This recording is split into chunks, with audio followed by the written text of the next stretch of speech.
नमस्कार मित्रों, प्रणाम। मैं वैद्य हंसराज चौधरी श्री नवग्रह आश्रम सेवा संस्थान की ओर से आपका स्वागत करता हूं।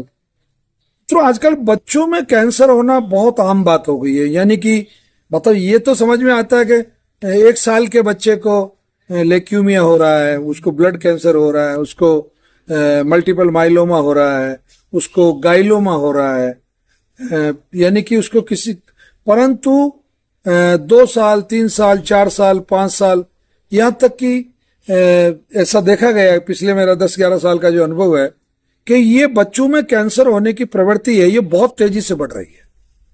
बहुत तेजी से बढ़ने के पीछे 2 प्रमुख कारण जो मुझे अब तक समझ में आए वो मैं आप लोगों को बताना चाहता हूँ। पहला जो कारण है, ये जेनेटिक कैंसर जो है, इस पे माँ बाप ध्यान नहीं देते हैं और वो उनकी बॉडी में यानी कि जो सेल्स हैं उनमें कैंसर का जो जेनेटिक रीजन है वो मौजूद होता है। और जब वो कंसीव करते हैं, बाद में बच्चा जब 9-10 महीने बाद जब बाहर आता है, तो उस बच्चे को होते ही कैंसर होने का खतरा जो है वो करीब करीब आप यूं समझो कि 5 से 7 गुना बढ़ जाता है। डबल हो जाना ही बहुत बड़ी बात होती है, तो उसमें 5 से 7 गुना। इसके 2 मुख्य रीजन होते हैं। एक तो ज्यादातर जो महिलाएं हैं जो बच्चे कंसीव कर रही है या जिनसे बच्चे पैदा हो रहे हैं, वो बहुत लेट एज में जाके बच्चे पैदा कर रही है। तो ये भी एक बहुत बड़ा कारण है, क्योंकि ज्यादा देरी से बच्चे पैदा होने से उस बच्चे की जो प्रतिरोधक क्षमता वो बहुत कम हो जाती है। मतलब उसमें जो जैसे WBC है या उसका और जो लिम्फोसाइट्स है और जो अदर साइंटिफिक रीजन्स है वो बहुत कमजोर हो जाते हैं। यानी कि सीधी सामान्य भाषा में अगर मैं बात करूं तो कैंसर होने के चांसेस ज्यादा बढ़ जाते हैं और नहीं होने के चांसेस कम हो जाते हैं। एक कारण तो ये। दूसरी कारण, माँ का जो आहार है, उसके माँ के द्वारा खाया जाने वाला जो भोजन है, आहार है, अब उसमें अगर रिफाइंड ऑयल है, उसमें अगर समुद्र का सफेद नमक है, उसमें अगर ये पिज्जा, बर्गर और इस तरीके की ये जो कचरा पट्टी है, जिसको मैं कचरा पट्टी कहता हूं मेरे शब्दों में, ये अगर वो खा रही है और ये खाते हुए जो बच्चे का निर्माण हुआ है, तो उस बच्चे में ये सामग्री कहां से आई? मतलब बच्चा किससे बनता है? आहार से ही तो बनता है। बाकी तो केवल एक शुक्राणु और एक अंडाणु मिला और उससे फर्टिलाइजेशन हुआ और भ्रूण बन गया।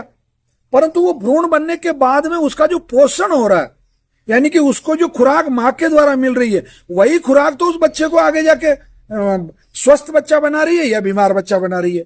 तो ये जो बीमार बच्चा जो बन रहा है वो माँ के खाना खुराक की वजह से भी बन रहा है। तो अब इस पे समीक्षा करें अपन। पहली समीक्षा ये हुई कि इसके लिए ज्यादा जिम्मेदार है माँ और बाप। तो उसके लिए क्या करना चाहिए? मैं आजकल बहुत अच्छी अच्छी जांचें आने लग गई, जेनेटिक कैंसर का बहुत पहले से पता चलने लग गया। अगर उन दोनों में जेनेटिक कैंसर के चांसेज है तो उन दोनों को पहले अपना इलाज करवाना चाहिए। यानी कि अगर आप श्री नवग्रह आश्रम पे आते हैं तो हम आपको जेनेटिक फ्री होने के लिए मेडिसिन देते हैं, और उससे बहुत सारे हजारों पेशेंट ऐसे हैं कि जिनको पहले जेनेटिक कैंसर था, उन्होंने श्री नवग्रह आश्रम से रक्त शोधन और कैंसर किट का करीब लगातार 120 दिन तक ट्रीटमेंट लिया, और 120 दिन तक ट्रीटमेंट लेने के बाद में फिर उन्होंने अपनी वापस जांच करवाई तो उनकी बॉडी में जेनेटिक कैंसर के लक्षण खत्म हो चुके थे। यानी कि जेनेटिक कैंसर जो है वो आपके खून के अंदर, आपके WBC में, RBC में या प्लेटलेट्स में या बॉडी का और जो ऑर्गन्स है उसमें जो मांस की जो कोशिकाएं उनमें मौजूद रहता है और उसको खत्म किया जा सकता है। बाकी 10% जो नेगेटिव सेल्स है वो तो सभी की बॉडी में होती है। वो तो बुजुर्गों की बॉडी में भी है, बच्चों की बॉडी में भी है, जवान की बॉडी में भी है। परंतु वो 10% होने का मतलब कैंसर होने की गारंटी नहीं है।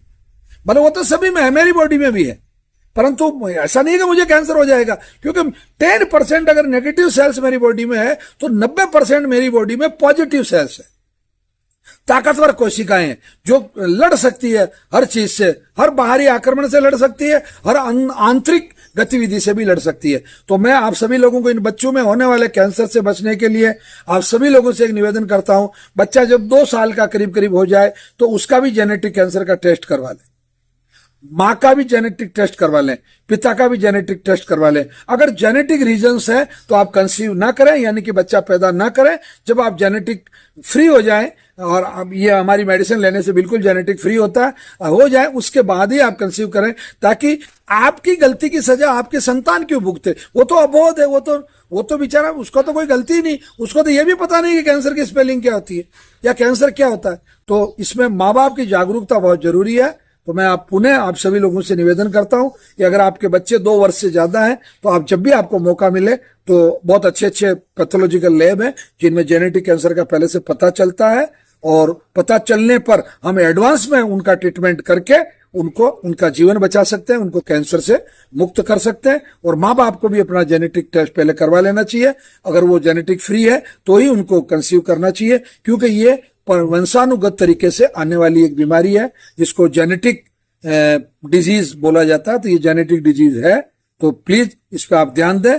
और इतना होने के बाद में भी अगर कोई परेशानी है तो आप शनिवार अथवा रविवार को सूर्योदय से पहले नवग्रह आश्रम पर आ जाएं। हम आपको 11 बजे तक मेडिसिन देके निवृत्त कर देते हैं। धन्यवाद, प्रणाम, जय धन्वंतरि।